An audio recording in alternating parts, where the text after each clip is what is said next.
सफल बने, समर्थ बने, पावन बने जीवन।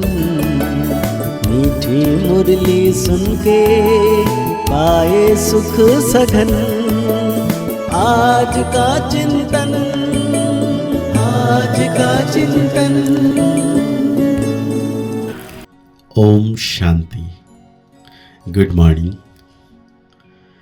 विश्व की बादशाही देने वाले सर्वशक्तिवान परमपिता परमात्मा मीठा बाबा आज हम बच्चों को कह रहे हैं, तुम्हें डबल सिरताज राजा बनना है। अगर राजा बनना है तो खूब सर्विस करो, प्रजा बनाओ। संगम पर तुम्हें सर्विस ही करनी है, इसमें ही कल्याण है। साथ में बाबा पूछ रहे हैं, पुरानी दुनिया के विनाश के पहले करके कौन सा श्रृंगार करना है। भगते तुम बच्चे योग बल से अपना श्रृंगार करो। इस योग बल से ही सारा विश्व पावन बनेगा। तुमको अब वानप्रस्थ में जाना है, इसलिए इस शरीर का श्रृंगार करने की जरूरत नहीं है। यह तो वर्थ नट फैनी है, इससे मोहम्मद निकाल दो। विनाश के पहले बाप समान रहम दिल बन अपना पूरा दूसरों का श्रृंगार करो। अंधों की लाठी बनो। बाबा कहते हैं, अब यह तब बच्चे अच्छी रीति समझ गए हैं कि बाप आते हैं पावन बनाने, रास्ता बताने। उनको बुलाया जाता है इसी एक बात के लिए कि आकर के हमको पतित से पावन बनाओ, क्योंकि पावन दुनिया पास्ट हो गई, अब पति दुनिया है। पावन दुनिया कब पास्ट हुई, कितना समय हुआ, ये कोई नहीं जानते।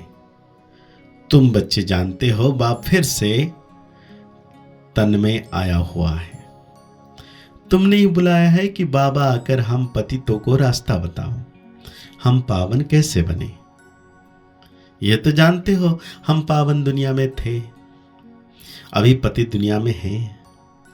अभी दुनिया बदल रही है। नई दुनिया की आयु कितनी, पुरानी दुनिया की आयु कितनी है, ये कोई भी नहीं जानते। बाबा कहते हैं पक्का मकान बनाओ तो कहेंगे इसकी आयु इतने वर्ष होगी। कच्चा मकान बनाएंगे तो कहेंगे इसकी आयु इतने वर्ष होंगे। समझ सकते हैं यह कितने वर्ष तक चलता है। मनुष्य को यह पता ही नहीं, यह जो आसुरी दुनिया है इनकी आयु कितनी है, तो जरूर बाप को आकर बताना पड़े। बाप कहते हैं, बच्चे अब यह पुरानी दुनिया, पतित दुनिया पूरी होनी है। नई पावन दुनिया स्थापना हो रही है। नई दुनिया में बहुत थोड़े मनुष्य थे जो देवता थे। नई दुनिया है सतयुग, जिसको सुख धाम कहते हैं। यह है दुख धाम, इसका अंत जरूर आना है। फिर दुख धाम की हिस्ट्री रिपीट होनी है। सबको यह समझाना है। बाप डायरेक्शन देते हैं, अपने को आत्मा समझ, बाप को याद करो और फिर औरों को भी यह रास्ता बताओ। लौकिक बाप को तो सब जानते हैं, परलौकिक बाप को तो कोई जानते ही नहीं है, सर्वव्यापी कह देते हैं। बाबा तुम बच्चों से पूछते हैं, तुमको कितने अथाह पैसे दिए, तुमको स्वर्ग का मालिक बनाया, फिर वो सब कहां गया? इतने कंगाल कैसे बने?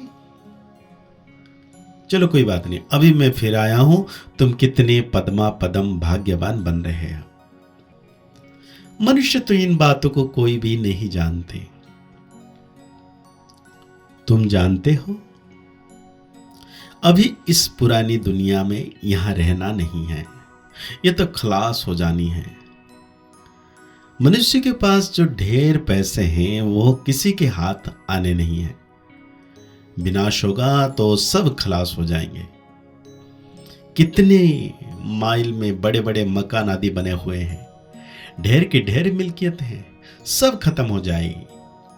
क्योंकि तुम जानते हो जब हमारा राज्य था तो और कोई थे ही नहीं, वहां अथाह धन था, तुम आगे चल देखते रहेंगे क्या क्या होता है। उनके पास कितना सोना, कितनी चांदी, नोट आदि है। ये सब बजट निकलता है, अनाउंस करते हैं इतना बजट, इतना खर्चा। बारूद पर कितना खर्चा, अभी बारूद पर इतना खर्चा करते हैं, उससे आमदनी तो कुछ है नहीं। ये रखने की चीज तो है नहीं। रखने का होता तो सोना चांदी। दुनिया गोल्डन एजेड है तो सोने के सिक्के होते हैं, सिल्वर एज में चांदी होती है। वहां तो अपार धन है, फिर कम होते होते अभी देखो क्या निकला है, कागज के नोट। विलायत में भी कागज के निकले हैं। कागज तो काम की चीज नहीं, बाकी क्या रहेगा।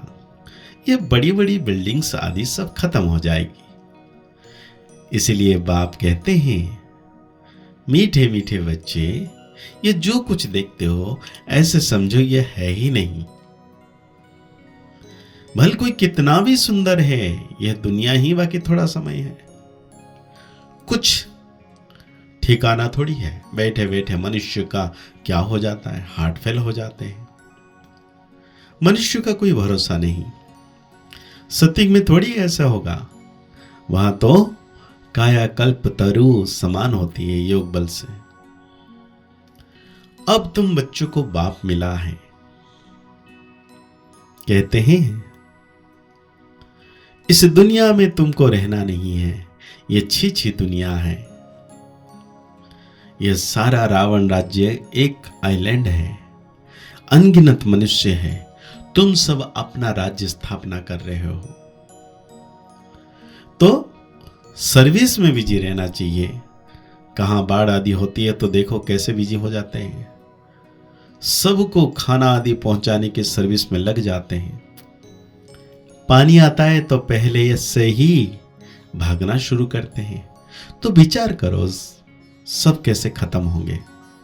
सृष्टि के ऑलराउंडर सागर हैं, विनाश होगा तो जलमयी हो जाएगी, पानी ही पानी। बुद्धि में रहता है हमारा राज्य था, यह बॉम्बे कराची आदि थे नहीं। भारत कितना छोटा जाकर रहेगा, सो भी मीठे पानी पर। वहां कुएं आदि की दरकार नहीं, पानी बड़ा स्वच्छ पानी पीने का रहता है। नदियों पर तो खैलपाल करते हैं, गंदगी की कोई बात नहीं। नाम ही है स्वर्ग, अमर लोक। नाम सुनकर ही दिल होती है जल्दी जल्दी बाप से पूरा पढ़कर बरसा ले लेवे, पढ़कर औरों को फिर पढ़ावे, सबको पैगाम दे। कल पहले जिन्होंने बरसा लिया वो ले लेंगे, पुरुषार्थ करते रहते हैं, क्योंकि बेचारे बाप को नहीं जानते। बाप कहते हैं पवित्र बनो। जिनको हथेली पर बहिष्ठ मिलेगा वो क्यों नहीं पवित्र रहेंगे? बोलो, हम क्यों नहीं एक जन्म पवित्र बनेंगे? जबकि हमें विश्व की बादशाही मिलती है। भगवान उवाच, तुम इस अंतिम जन्म में पवित्र बनेंगे तो पवित्र दुनिया के मालिक बनेंगे। 21 जन्म के लिए सिर्फ ये एक जन्म मेरी श्रीमत पर चलो। रक्षाबंधन में इसकी निशानी है। तो क्यों नहीं हम पवित्र रह सकेंगे? बेहद का बाप गारंटी करते हैं। बाप ने भारत को स्वर्ग का वर्षा दिया था, जिसको सुखधाम कहते हैं। अपार सुख थे, यह है दुखधाम। एक कोई बड़े को तुम ऐसे समझाओ तो सब सुनते रहेंगे। यज्ञ में रहे बताओ तो सबको टाइम आदि भूल ही जाए, कोई कुछ कह ना सके। 15-20 मिनट के बदले घंटा भी सुनते रहे, परंतु वह ताकत चाहिए। तो उसके लिए बाबा आज धारणा के लिए कहते हैं, अमर लोक में जाने के लिए संगम पर खुशी का खजाना भरना है, टाइम वेस्ट नहीं करना है। अपनी झोली भरकर रहम दिल बन अंधों की लाठी बनना है। हथेली पर बहिष्ठ लेने के लिए पवित्र जरूर बनना है। स्वयं को स्वतः प्रधान बनाने की युक्तियां रच अपने ऊपर ही आप ही कृपा करनी है। योग बल से जमा करना है, योग बल को जमा करना है। बाबा कहते हैं आज वरदान में हजूर को सदा साथ रख, कंबाइंड स्वरूप का अनुभव करने वाले विशेष पाठधारी भवो। भगते बच्चे जब दिल से कहते हैं बाबा, तो दिलाराम हाजिर हो जाता है। इसलिए कहते हैं हजूर हाजिर है। और विशेष आत्माएं तो हैं ही कंबाइंड। लोग कहते हैं जिधर देखते हैं उधर तू ही तू, और बच्चे कहते हैं हम जो भी करते हैं, जहां भी जाते हैं, बाप साथ ही है। कहा जाता है करण करावनहार, तो करणहार और करावनहार कंबाइंड हो गया। इस स्मृति में रहकर पाठ बजाने वाले विशेष पाठधारी बन जाते हैं। तो आज बाबा स्लोगन दे रहे हैं हम बच्चों को, स्वयं को इस पुरानी दुनिया में गेस्ट समझकर रहो, तो पुराने संस्कारों और संकल्प को गेट आउट कर सकेंगे। तो आज के मुरली के अनुसार हम सो मान लेंगे, मैं इस ड्रामा में, इस नाटक में विशेष पाठधारी हूं। मुरली को और गहरी रीति से चिंतन करते हुए निरंतर पवित्रता के सागर सर्वशक्तिवान मीठे बाबा की याद में रहना है कि बाबा सदा मेरे साथ है। मुस्कुराते रहिए, आगे बढ़ते रहिए, पुरुषार्थ करते रहिए, खुश रहिए, स्वस्थ रहिए, मस्त रहिए। ओम शांति, ओम शांति, ओम शांति।